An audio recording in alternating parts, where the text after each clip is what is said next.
Hello everyone. तो मेरे भाई आज है 11 जुलाई और आज ही के दिन जनसंख्या दिवस मनाया जाता है। तो यार 75 सालों में हम लोगों का क्या स्थिति है जनसंख्या के मामले में और हमारे क्या क्या अधिकार हैं, हम जो है हमारे लिए पानी कितना अवेलेबल है, हम एक आदमी पे कितना पेड़ पौधा अवेलेबल है ना। पूरा डिटेल में आज थोड़ा सा जानते हैं कि 75 सालों में क्या बदलाव हुआ है सरकार के रिफॉर्म्स के कारण, जन्म दर में क्या बदलाव आया है, मृत्यु दर में क्या बदलाव आया, सब चीजों के बारे में एक एक करके आज समझते हैं। ठीक है, तो मेरे भाई विश्व जनसंख्या दिवस है आज और ऐतिहासिक डेटा, नीतियों और बदलावों से जानिए बीते 75 सालों में भारत की आबादी कैसे बदली और देश के संसाधनों में हर व्यक्ति की कितनी हिस्सेदारी है। और भारत की जनसंख्या यात्रा 1947 से शुरू होती है क्योंकि हम 1947 में आजाद हुए और 10 पॉइंट से हम इन चीजों को समझेंगे। अब हर परिवार में औसतन एवरेज की बात करें तो 2 से कम बच्चे, किसी किसी परिवार में तो एक ही बच्चे हैं, है ना। तो आइए समझते हैं। सबसे पहला सा पॉइंट क्या है कि मेरे भाई 1947 की बात करते हैं तो आजादी और पहली बार आबादी पर चर्चा 1947 में हुआ। आजादी के समय भारत की आबादी लगभग 33 करोड़ थी। ठीक है, जीवन प्रत्याशा केवल 32 वर्ष थी। मीन्स उस समय केवल 32 वर्ष ऑन एन एवरेज जो है लोग जी पाते थे। विभाजन के बाद शरणार्थी, खाद्य व चिकित्सा व्यवस्था का बड़ा संकट था। टर्निंग पॉइंट की अगर हम बात करें तब पहली बार स्वास्थ्य और शिक्षा को एक राष्ट्रीय लक्ष्य के रूप में देखा गया कि हेल्थ और एजुकेशन एक नेशनल गोल है। जैसे हम विद्यार्थी अपने जीवन में अपना गोल निर्धारित करते हैं, उसी तरीके से आवर कंट्री का, हमारे देश का जो है एक नेशनल गोल के तौर पे क्या था, एजुकेशन और हेल्थ, है ना। जनसंख्या नीति जैसी कोई ठोस योजना नहीं थी उस समय पे। चलिए दूसरी बात करते, 47 तो बीत गया, अब बात आ गई 1951 की।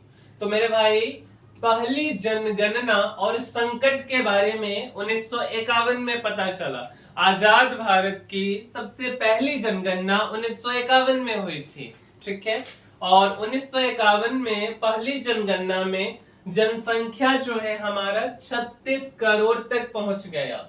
ठीक है, 3 करोड़ का वृद्धि हम लोग कर दिए 47 से 51 में और देश को अपने जनसंख्या पैटर्न की असली तस्वीर मिली, है ना। Turning point.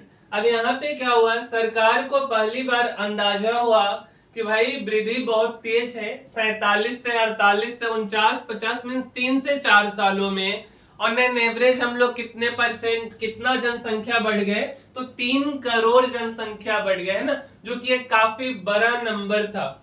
तो सरकार को यह अंदाजा हो गया कि वृद्धि बहुत तेज है। लेकिन अगर हम जन्म दर की बात करें, बर्थ रेट की बात करें और मृत्यु रेट नहीं यार, डेथ रेट हम बोल सकते हैं, मृत्यु दर की बात करें, है ना, तो दोनों बहुत अधिक थी, जिससे जनसंख्या की वृद्धि सीमित थी। मीन्स जनसंख्या तो बढ़ रहा था लेकिन लोगों जो है वो लंबे समय तक जीवित नहीं रह पाते थे, मर जाते थे जितना जनसंख्या जन्म लेता था।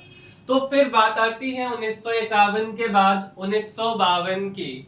तो पहला राष्ट्रीय परिवार नियोजन कार्यक्रम हुआ था 1952 में। भारत ने विश्व का पहला सरकारी रूप से मान्यता प्राप्त परिवार नियोजन कार्यक्रम शुरू किया।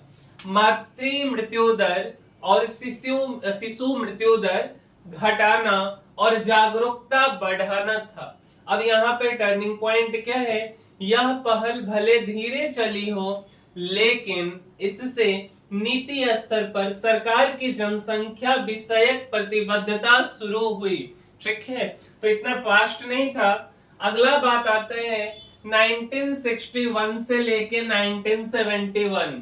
अब 1961 से 1971 में देश की आबादी काफी ज्यादा बढ़ी थी। तो मेरे भाई इसी समय में आबादी विस्फोट कर गया, संख्या बढ़ गया।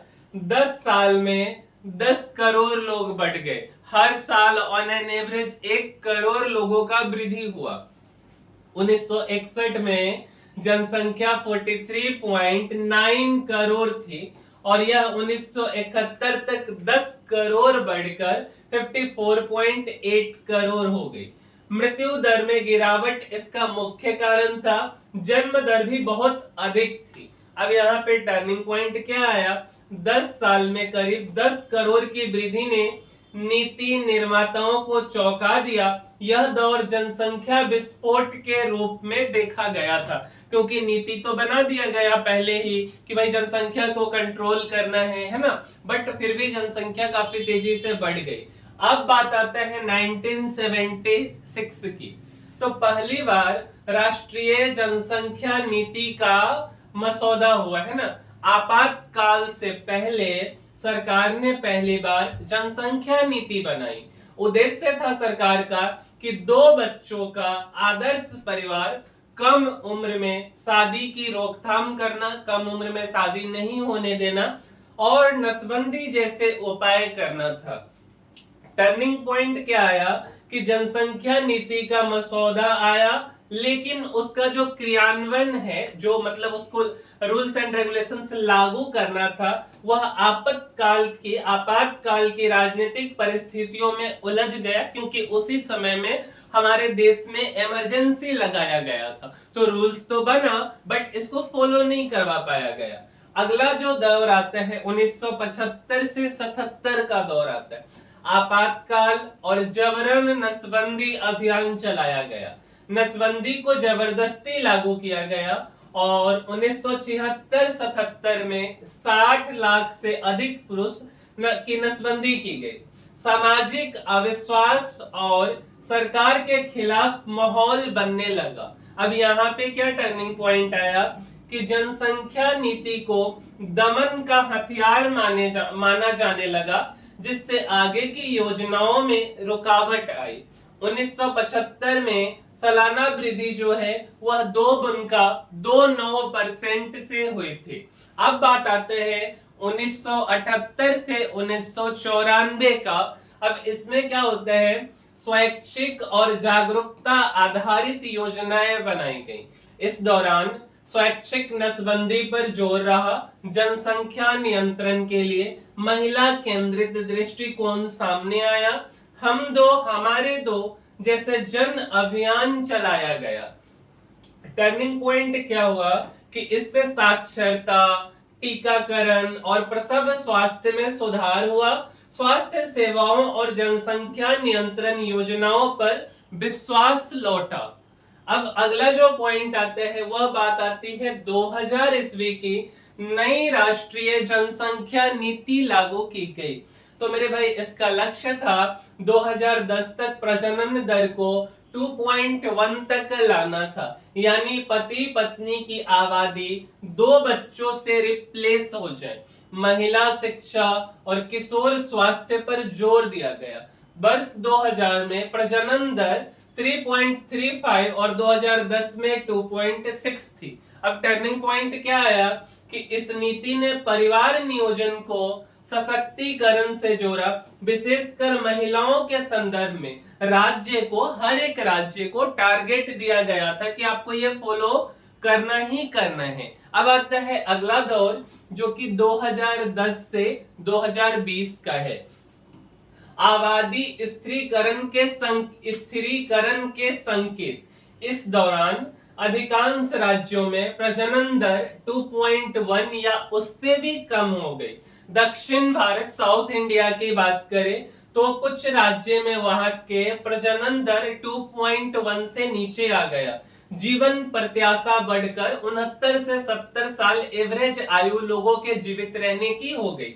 टर्निंग पॉइंट, भारत जनसंख्या स्थिरीकरण की ओर आगे बढ़ने लगा। युवा जनसंख्या की विशालता को डेमोग्राफिक डिविडेंड के रूप में देखा जाने लगा। अब दौर आता है 2023 से 25 की। सबसे बड़ी आबादी और सबसे बड़ी चुनौती हमारे साथ।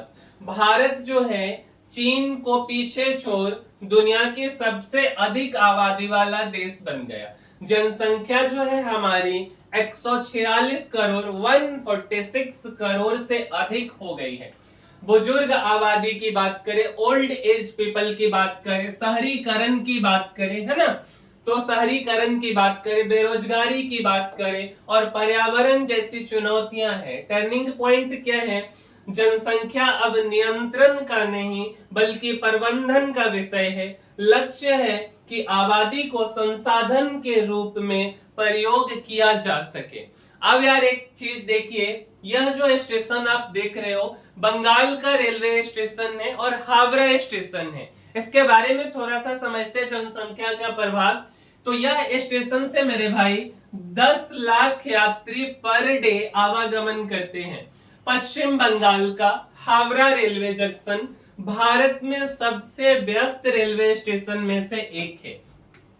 यहां से रोज 1000 से अधिक ट्रेनों की आवाजाही होती है। प्रतिदिन 10 लाख से अधिक यात्रियों को यह स्टेशन संभालते हैं। अब इसका चर्चा हम क्यों किए? क्योंकि यार हम सुनते ना कि कलकत्ता जो है वह महानगरों में से हुआ करता है, ठीक है। तो जनसंख्या का जो प्रभाव है वो सबसे पहले जब राष्ट्रीयकरण हो रहा था, शहरीकरण हो रहा था, तो उस समय जो है वो चीज शहर की तरफ जनसंख्या ज्यादा मूव करने लगा। और उसका एक उदाहरण बंगाल का हावड़ा है। आगे बढ़ते हैं, अब दुनिया की आबादी के कुछ महत्वपूर्ण तथ्यों के बारे में समझते हैं। सबसे ज्यादा आबादी की बात करें तो मेरे भाई हम 2022 की बात करते हैं और 2022 में दुनिया में भारत सबसे अधिक आबादी वाला देश बना था। अब आबादी जो है हमारी 146 करोड़ से ज्यादा है। दूसरे नंबर पर चीन है जहां की आबादी 141 करोड़ है। और अगर हम सबसे कम आबादी की बात करें तो सबसे कम आबादी 501 है जो होली सी की जनसंख्या है, ठीक है। यह रोमन के कैथोलिक चर्च का केंद्रीय शासकीय प्राधिकरण है और इसका संचालन वेटिकन सिटी से होता है। अगर हम धार्मिक मान्यताएं की बात करें मेरे भाई तो 31% ईसाई हैं दुनिया की आबादी में। इसके बाद 23% 23% मुस्लिम है और 16% 16% खुद को नास्तिक मानते हैं। हिंदुओं का प्रतिशत 15 है, शेष अन्य धर्म को मानने वाले लोग हैं। अब तक कितने जन्म हुए हैं इस पृथ्वी पे? तो मेरे भाई इस पृथ्वी पे 106 अरब लोग इस पृथ्वी पर जन्म ले चुके हैं मानव जाति की शुरुआत से अब तक। आज जो जनसंख्या जीवित है वह अब तक जन्मे सभी मनुष्यों की केवल 6% है, ठीक है।